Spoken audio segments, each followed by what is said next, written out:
Okay, but this is really annoying, right?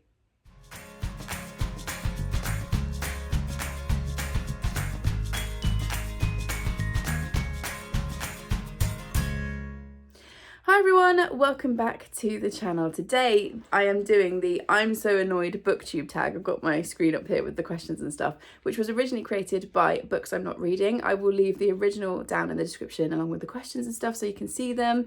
I saw the lovely Cat at Brews and Reviews do this video a little while ago, and I'll also obviously leave her version in the description. And I just thought it was really fun.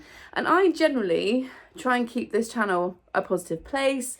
I talk about the books that I love, I share bits of my life, I do best books of the year at the end of the year, but I haven't done a worst books of the year or most disappointing books of the year for a couple of years now, because I just prefer to kind of keep things as positive as possible. However, I saw Kat do this tag and I just really enjoyed the questions, so I thought we would have a chat about some of the bookish stuff that I find annoying. It's a nice short tag. It's only 10 questions and then tagging people. So let's get into it. So question number 1, do publishers ever do things that you find annoying? Share an example. Yes. So when there's a series, yes, there's not many things that I'm irritated by as a bookish person, although some of these questions will show you that actually there are a few things that annoy me. But one thing that always annoys me when you have a series and they don't put the numbers on the books. So this is the Strange Case of the Alchemist's Daughter by Theodora Goss. This is the Minerva. Is it the Minerva series? It's been a couple of years since I read these. I love these. This is literally just one example. There's loads of examples I could show you on my shelves. But 1, these covers are gorgeous, and 2, it's been a while since I've got to talk about this trilogy. I love this trilogy. This is kind of alternative historical fiction where we are following the daughters of Victorian or classic monsters. So we start out with Mary Jekyll, who is the daughter of Dr. Jekyll, and her mother dies. Her father disappeared years ago, and she is desperate for money. And her search, she's kind of told if she can find Mr. Hyde, who was her father's business partner, then there's a big kind of bounty on his head and she can make a load of money. And that leads her to Diana, who is the daughter of Mr. Hyde. And it kind of goes from there, and they gather up other kind of daughters of classic monsters, and the story kind of goes on from there. Brilliant series, highly recommend it. As you can see, the middle one is a big book, but would really recommend it. But what annoys me is we have these gorgeous editions and there's nothing on there to tell you the order that the books go in. So if you picked these up at random in a charity shop or in a bookstore, a bookshop, there's nothing to tell you 1, 2 or 3. And that really annoys me because I feel like it'd be a really easy thing to do. So yeah, I hate when you have a series and it doesn't tell you on the spine or really clearly on the back that it's part of the series and also where it sits in that series. So there we go. There's my first mini rant. Question number 2, have you ever been annoyed by a spoiler, even as simple as someone else telling you there's a great twist? Yes, and it's really hard because as someone who talks about books and they're reading on the internet, I'm always really conscious of not giving spoilers. And I think there are levels of spoilers. And obviously this could be a whole video by itself. I think it's really important to not give out spoilers as far as you can. I've never been annoyed by someone deliberately spoiling something for me. A few people have done it and not realised what they've said. I personally think that saying that there's a big twist isn't a spoiler, but if you say there's a big twist in the last 50 pages, I think that's a spoiler. Content warnings, not a spoiler. I've done a video on this before. I passionately believe that books should have content warnings in them, and I'm always really pleased when I see content warnings because they are there to protect people, much like you would put a warning on a chocolate bar that had nuts on it, so that people who had that allergy can avoid it. I think that's really important. But yeah, I think it's really easy to give accidental spoilers. I'm not saying by any stretch of the imagination that I'm perfect. I do the best I can. But like I said, I've been talking about books on the internet for nearly 6 years now, so I've probably dropped a few spoilers in my time. But yeah, I have occasionally been spoiled for a book because someone said, oh, in the last 50 pages when there's a plot twist, don't tell me that, that's a spoiler. So yeah, it does happen. But it is also, I think, just part of being in the bookish space online, it's going to happen. Question number 3. Have you ever been annoyed by what you've discovered in a little free library, a book sale, or a used bookstore? Tell us what you found and why it was so annoying.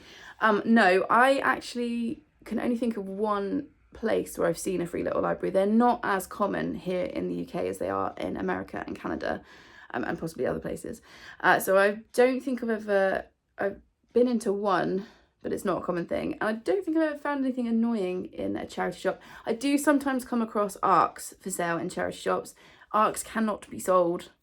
That's illegal, and that is annoying, because obviously whoever's donated those books to the charity shop have then put the charity shop in a difficult position. Usually when I've seen them, they've been like giving them away for free at the till. But yeah, you can't sell ARCs, you can only trade them, and that is also annoying. So yeah, that's probably my answer to that question. Question number 4, when it comes to short story collections, are you annoyed if there's a novella in the middle of the collection? Only if I didn't know it was going to be there going in. I feel like if you've got either one author that's done a short story collection or a series, collection of authors, I think it's fine to have a novella in there, as long as I know going in that they're not all going to be short stories. If I get into a short story collection, what I think is a short story collection, and there's actually a novella in there, then yes, I do find that annoying, because it wasn't what I signed up for. If I'm reading a short story collection, I'm looking for short, snappy stories, not a novella. So I guess it depends if you know going in. But if I didn't know going in, yes, I would be annoyed by that. Number 5, this is divisive, right? Deckled edges, beautiful or annoying? I hate deckled edges. I have been known to step away from a book in a bookshop if it's got deckled edges. I have several sensory things in my life that I struggle with, and deckled edges for me, it's just one of those, like, absolutely not, like, on the same level as velvet. Why is that a thing that exists? No thank you. So no, deckled edges for me is an absolute no. I don't like the feel of it, I don't like the aesthetic of it, and like I said, I have been known to put books down if it's got deckled edges. Absolutely not. I'm glad other people like them, but this is obviously a video about stuff that irritates me, and deckled edges is one of my least favourite bookish things. Oh, even now my hands are like feeling tingly. No thank you. Okay, next, number 6, other people's annotations in a used book or a library book, annoying or are you okay with it? Okay, who is annotating library books? Don't do that. That doesn't belong to you.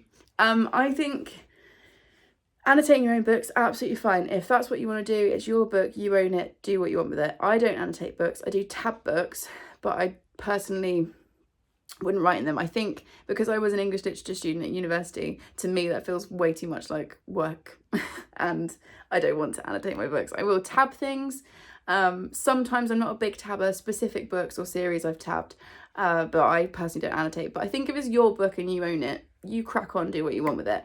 But yeah, don't be annotating library books. No, that's a public book. That does not belong to you. In terms of donating books that you've annotated, it wouldn't bother me, because when I'm in charity books, I always have a flick through so that I can see the condition of the book.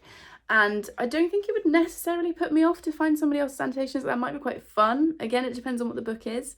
So no, it wouldn't bother me in a charity book, but absolutely not in a library book. Don't be doing that. That's just graffiti at that point. No.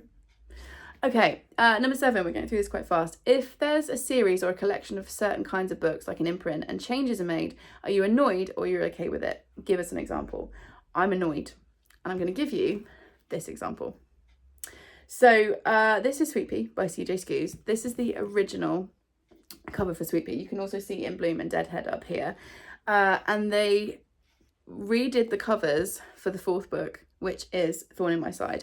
Now, I don't love these covers. These are not my favourite kind of... I'm not really into the like cartoony thriller books, because Sweet Pea, whilst it's funny, it's about a female serial killer in the UK, and it is funny. There are bits of this that are properly laugh out loud funny, although inappropriate funny. It's also quite dark. It's very dark. It's about a woman who's killing people. And I feel like these covers don't really reflect that. And I know that there's a massive knife on the cover, but I'm not a massive fan of this illustration, this kind of cover style for thrillers anyway. But to go from this to this hurts me. Okay, and I can't replace these copies. One, because I prefer these editions anyway, but mine are also signed to me by the author, because my husband's amazing. So I can't swap these out for the new ones. Plus, I don't really like the new ones. I wouldn't have minded if they'd done this edition plus one that fits in with the original, but why go for a complete change? Like, nobody asked for this, and yeah, I was not thrilled. So no, I don't like it when there's a change and they make massive changes, or partway through a series like we are here. Like, there's, I think, one more book in the Sweet Pea series to come. Like, why didn't they just carry on with these, finish the series, and then if they wanted to bring out these editions, do that then? I just think mid-series, why? To me, it just screams money grab, and that's also really annoying. So yeah, I'm not a fan of cover changes mid-series. Wow, I'm not used to having a rant. It's quite fun. Right, number 8. So we've got 2 questions left. Do the decisions of a character in a novel ever annoy you? Share the book and what decisions you found annoying. Yes, frequently I'm irritated by characters' decisions. Often romance is the kind of biggest culprit for this, because we have like third act breakups and miscommunication, and I know that's all part of the story. It doesn't stop me liking a book, but I can often be a little bit grumpy with characters partway through. One that sprung to mind is one of my favourite books of last year. So I loved this book, but some of the decisions, and I'm actually not going to say which decisions it is because I think that's spoilers, but some of the decisions that our character made, I'm trying to remember what her name is now, in this book was seriously annoying. And that is, again, beautiful. Look at that. Look at the spine. This is You Made a Fool of Death with Your Beauty by Kweki Emezi. Our character in this makes some horrible decisions. Decisions where I felt like shouting at the page, being like, don't do that. That will not end well. That's kind of the point. This book is very much about how messy life is. And I loved it. Like I said, it was one of my favourite books of last year. So I'll leave the video where I talk about it in the description if you want to see a full review. But yeah, I'm often shouting at the pages, at least in my head, when characters are making dumb decisions. And she makes some corkers in this book, but I still loved it. It's stunning.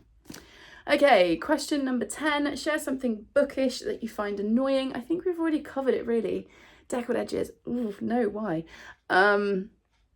Books in the series that don't have a number on the spine. That's also annoying. Why doesn't that happen? Cover changes partway through a series. That's also annoying. And spoilers. I can't really think of anything else bookish that I find annoying. Oh, when people are talking to me when I'm trying to read. If I've got a book in front of my face, if I'm sat like this means go away. I'm reading. So yeah, that's something that always irritates me. Oh, and people who dog ear. Don't dog ear books. Use a bookmark, please. It doesn't have to be an actual bookmark. And tiny plug for my Etsy store. I will put the link in the description. It's for charity, so I'm very embarrassed trying to plug my own thing, but I will put that link in the description anyway, just in case you want some beautiful, well designed by Amy, the ones from me. Maybe, but good quality bookmarks that will do some good in the world. I'll put that link in the description. But yeah, people who dog ear their books, no, get a bookmark. Or if you don't have a bookmark, a receipt or a ticket or any little bit of paper will do, rather than folding the pages. It's one of those things. Some of my kids at school, I see them sometimes folding the corner of a page of a book they're reading, and it takes all my willpower not to be like, no, don't do that. Bookmark. So yeah, I guess that's another bookish thing that annoys me.